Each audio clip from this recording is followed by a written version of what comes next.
Lamb curry with aromatic Indian flavors. Easy cooking my way. Simple, fast, and tasty. Lots of herbs and spices. Let's go through them. We need an onion. We need lamb, obviously. 3/4 cup of water.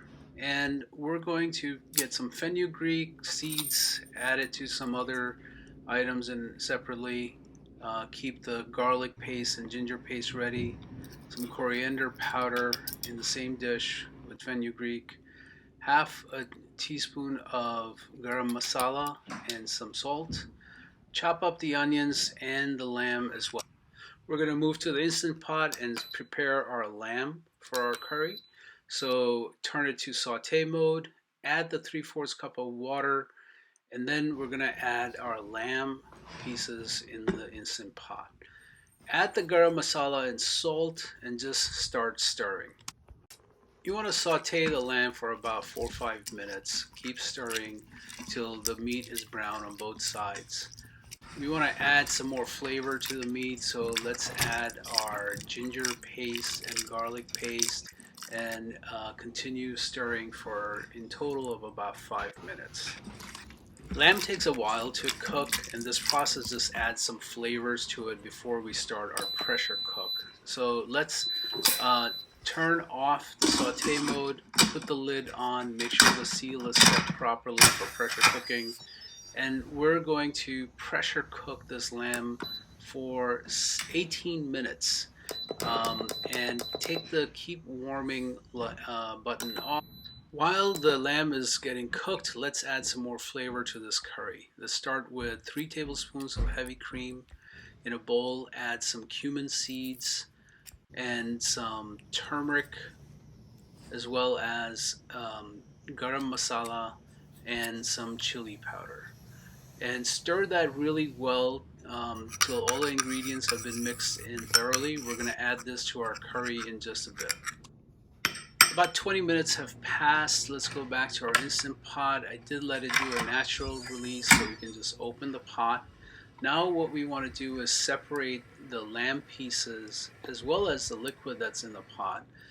That liquid effectively is now your lamb broth.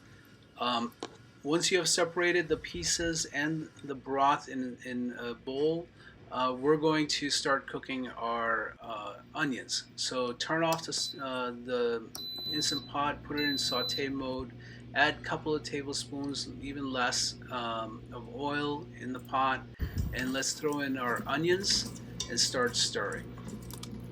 Let's add the spices that we had kept aside a little bit in here, stir it a bit, and then just for good measure, we should add a little bit more garlic and ginger paste to the onions. Saute for about 3 minutes before you add the tomatoes into the pot. I take the whole can of 14-ounce diced tomatoes and just dump it in the pot. Now you want to stir that really well and let it saute for another couple of minutes. Add the paste that we made earlier, and let the pot come to a boil almost. Once it's come to a boil, we want to add our lamb pieces back in here. Let's also add the lamb broth that we made earlier in the pot. Stir that, and then we're gonna pressure cook for a couple of minutes because we are nearly done with our dish. Let's put the lid back on, make sure the seal is set for pressure cooking. We're gonna pressure cook for just 2 minutes, and we're gonna keep warm light on. Let it naturally release, and when it's ready, we are done. Hope you enjoy lamb curry with a slight hint of Indian flavors. I hope you like it just the way my family loves lamb curry. Enjoy. Don't forget to follow me on Instagram and my YouTube channel. Please subscribe. Easy Cooking My Way.